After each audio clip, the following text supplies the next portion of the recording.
Everyone, welcome back to my channel. कैसे हो आप लोग? आई होप आप लोग अच्छे होंगे और मैं भी अच्छी हूँ।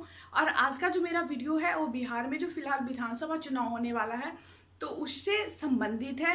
तो इस बार विधानसभा जो चुनाव हो रहा है उसमें बहुत सारे महिला कर्मचारी को भी चुनाव ड्यूटी में लगाया गया है। पहले महिला कर्मचारी को बहुत कम लगाया जाता था, बस वही जो स्पेशल बूथ सब होता था जहाँ पे जो बूथ सिर्फ महिला के लिए ही होता था वहीं पे लगाया जाता था। लेकिन इस बार बहुत सारी महिला को भी इसमें ड्यूटी चुनाव में लगी है। कोविड-19 की वजह से जो मतलब ये सब बढ़ाया गया है, बूथ वगैरह मतलब बहुत कुछ बदलाव हुआ है, तो इसकी वजह से बहुत सारी महिला को भी लगा दिया गया है। तो इस बार उनके लिए सब कुछ एकदम न्यू है। तो कहीं ना कहीं जो काम हम नहीं किए रहते हैं तो मन में घबराहट सी रहती है कि इस काम को हम कैसे कर पाएंगे। मतलब हर एक इंसान के साथ ऐसा होता है कि जिस काम को नहीं किए हुए रहता है तो थोड़ी सी घबराहट होती है, क्योंकि हम लोग कभी इस कार्य को नहीं किए हैं।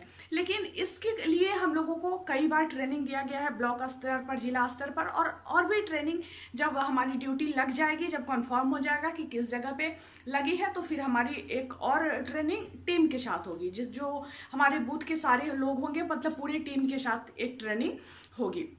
तो आज के वीडियो में मैं बात करने वाली हूँ P2 के कार्य के बारे में। मतलब बहुत सारे लोगों को P1 में लगाया गया, P2 में, P3 में।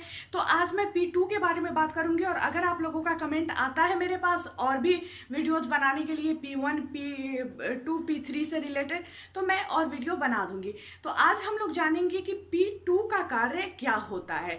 ट्रेनिंग जो दिया गया है जिलों में बहुत अच्छे तरीके से सारी चीज़ को बताया गया है। तो मेरे हिसाब से आप सभी लोग समझ गए होइएगा, लेकिन फिर भी अगर कोई भी कन्फ्यूजन आप लोगों के मन में होगा ना, तो मेरे वीडियो को देख के वो कन्फ्यूजन दूर हो जाएगा। और मन में जो डर सी होगी कि कैसे मतलब हम चुनाव करवा पाएंगे, तो वो डर भी कुछ हद तक समाप्त हो जाएगा। क्योंकि डर हमें तभी लगते रहती है जब हम चीज़ों को समझते नहीं रहते हैं। डर लगते रहता है कि कहीं हमसे गलती ना हो जाए। तो हम लोग आज जानेंगे कि 17A रजिस्टर जो हम लोग बनाते हैं उसको कैसे बनाना है, फिर हम मतलब P2 का क्या क्या कार्य है, इन सारी चीज़ों को इस वीडियो में हम लोग जानेंगे। तो वीडियो में अंत तक जरूर बने रहिएगा। और एक और बात पहले ही बोल देती हूँ, अगर वीडियो अच्छा लगे तो चैनल पे नए होइएगा तो सब्सक्राइब करिएगा, वीडियो को लाइक करिएगा, अपने फ्रेंड्स के भी शेयर करिएगा। तो चलिए हम लोग चलते हैं स्क्रीन पे और सीखते हैं कि 17A रजिस्टर कैसे बनाना है, पर्चियाँ कैसे बनानी है, पर्ची पे क्या क्या लिखना है, क्या क्या सावधानियाँ बरतनी है। तो सारे चीज़ को इस वीडियो में हम लोग देखेंगे। स्क्रीन पे चलते हैं, बेहतर तरीके से समझ पाएंगे। सबसे पहले हम लोग अपना जो 17A रजिस्टर होगा उसमें कुछ इस तरह से सारा डाटा बना लेंगे कि कैसे क्या करना है। सबसे पहले सीरियल नंबर, मतलब जो भी आपको स्क्रीन पे दिख रहा है, serial number of voter in voter list. इसके बाद वोटर लिस्ट में जो वोटर है, जो वोट गिराने आए हैं, उनका सीरियल नंबर किस नंबर पे है, और इसके बाद उन्होंने ID क्या लाया है वोट गिराने के लिए। जैसे कोई पिक लाता है, कोई आधार कार्ड लेकर आता है, कोई ड्राइविंग लाइसेंस, मतलब जो भी लाता है, तो उसके लिए उसके बाद फिर उससे सिग्नेचर करवाना है वोटर से। और सिग्नेचर करवाने समय एक चीज़ आपको परेशानी हो सकती है, आप ना रजिस्टर को उल्टा उल्टा करके उसको नहीं दीजिए। जैसे ही आप अपने तरफ रखे हुए हैं रजिस्टर को, वो पीछे से ही मतलब उल्टा सिग्नेचर ही कर देगा, कोई दिक्कत नहीं है। तो इस सब चीज़ों में अगर आप बार बार उनको इस तरफ अपनी तरफ करेंगे फिर उनके तरफ करेंगे तो ऐसे में समय की बर्बादी होगी। और रिमार्क्स, अभियुक्ति का ज़रूरत नहीं पड़ता है जनरली। अगर कोई प्रॉब्लम आती है उसके बाद ही इसकी ज़रूरत पड़ती है।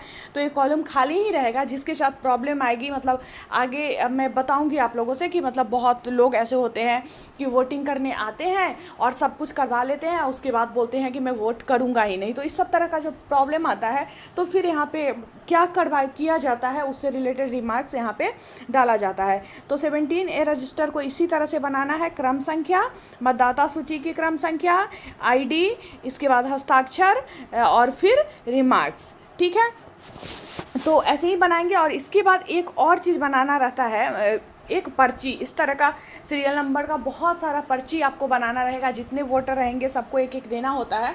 तो इसके बारे में बताया जाता है कि मतलब ये पहले से अगर आप तैयार करके रख लेंगे पर्ची को तो आपको बहुत हद तक सुविधा होगी।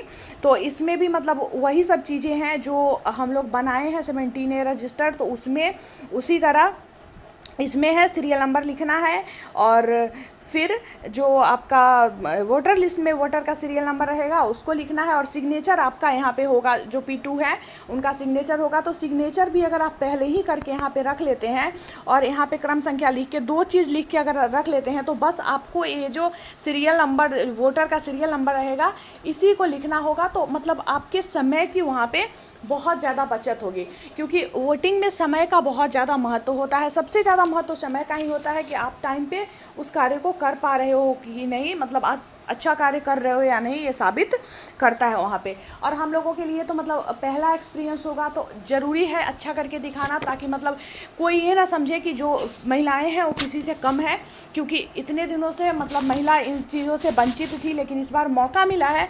तो मौका मिला है तो डरना नहीं है, अच्छा करके दिखाना है, क्योंकि कहीं से भी मतलब आज की महिलाएं कहीं से भी कम नहीं है। वैसे मतलब रहने के बारे में था कि सबसे ज़्यादा मुश्किल रहने की होती है, लेकिन न्यूज़पेपर में मैं देखी हूँ, दिया गया था कि जो फीमेल है स्टाफ, उनको रात में बूथ पे नहीं रहना है। वो इलेक्शन से 2 घंटे पहले, जितने बजे से इलेक्शन स्टार्ट होता है उससे 2 घंटे पहले अपने बूथ पे आ जाएंगे, उनको पहले से वहाँ नहीं रहना है। तो सबसे पहले हम लोग एक और चीज़ देख देते हैं कि P2 का कार्य क्या क्या होता है। P2 जो है वो अमिट स्याही जो होता है वो भी P2 को ही लगाना है, लेकिन जनरली P3 को दे दिया जाता है, क्योंकि P3 के पास काम कम होता है, P2 के पास ज़्यादा काम होता है।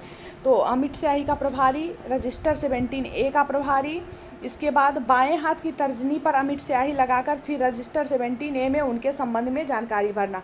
और जो जानकारी भरना है ये सब 17A रजिस्टर में, इससे पहले उसके हाथों पे अमिट स्याही लगा देना है बाएं हाथ के तर्जनी पर, फिर 17A में उसके संबंध में जानकारी भरना है। इसके बाद अगर बाएं हाथ में तर्जनी न हो तो उस स्थिति में आप क्रमिक ढंग से उसके किसी भी फिंगर में, मिडिल फिंगर हो या किसी भी फिंगर में आप लगा सकते हो, ठीक है। फिंगर में से किसी पहले प्राप्त एक उंगली, मतलब जैसे तर्जनी नहीं है तो उससे ठीक पहले वाली जो कोई उंगली है उसमें अमिट स्याही आपको लगा देना है। अगर बाएं हाथ में की कोई उंगली ना हो तो यह कार्य दाईं उंगली में भी आप कर सकते हो। इसके बाद मतदाता का पूरा हस्ताक्षर या अंगूठा बाएं हाथ का निशान लेना है, ठीक है। मतदाता का पूरा हस्ताक्षर जो करवाना होता है, मतलब जो हस्ताक्षर यहाँ पे बोली हूँ, तो जो हस्ताक्षर करेंगे वो हस्ताक्षर, जो अंगूठा लगाएंगे वो किस हाथ का अंगूठा लगाएंगे, बाएं हाथ का अंगूठा लगाएंगे, इस चीज़ को ध्यान रखना है। इसके बाद जैसे इपिक हो गया या कोई कुछ भी और लेके आता है वोटर, वो मतलब पहचान पत्र, तो उसको उसका संधारण 17A रजिस्टर का जो तीसरा कॉलम है, ए कॉलम, इस कॉलम में करना है, ठीक है। इसमें दस्तावेज की जो दस्तावेज जो लेकर आएंगे उसके अंतिम 4 अंक का प्रमाण पत्र, अंतिम जो 4 अंक रहेगा उस 4 अंक को डालना है। जबकि अगर इपिक है, इपिक लेकर आए हैं, जो मतदाता पहचान पत्र इपिक होता है, तो इपिक का नहीं डालिएगा। पहले मतलब इपिक का भी लोग डालते थे, लेकिन इस बार ये बदलाव कर दिया गया है कि इपिक का नहीं डालना है, क्योंकि इपिक का जो नंबर रहता है वो सब जो वोटर लिस्ट होता है सब जगह वो अंकित रहता है, तो इपिक का नंबर नहीं डालना है। बाकी अगर कोई ID प्रूफ है तो उसका 4 अंक अंतिम का वो डाल देना है उसमें, ठीक है।